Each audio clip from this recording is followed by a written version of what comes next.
জীবনের সকালবেলা সূর্য উঠে ওঠে, বিকালবেলা সূর্য ডুবে ডুবে, মাঝখানের দ্বীপ প্রহরে সূর্য তেজ দেয়, আলো দেয়।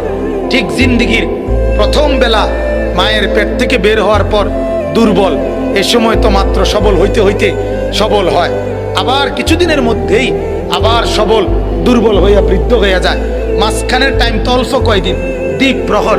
এই সময় যদি আলো না ছড়ায়, এই সময় যদি তেজ না থাকে, এই সময় যদি আখলাক না থাকে, তো কখন সে কিছু করবে? বলেন আমারে, বলেন মিয়া। আজ উনি চেষ্টা করলে, এই চাচা আজকে চেষ্টা করলে 200 রাকাত নামাজ একবারে রাত্রেবেলা পারবো পড়তে? পারবেন? কুলাইবেন আপনি শরীরে? কিন্তু এক যুবক চাইলে পারবে না? কথা বলেন না কেন? একটা 18 বছরের ছেলে এখন চেষ্টা করলে সারা রাত এই মসজিদে নফল নামাজ পড়তে পারবে না? আল্লাহ তাকে এই শক্তি দিছে, সে এই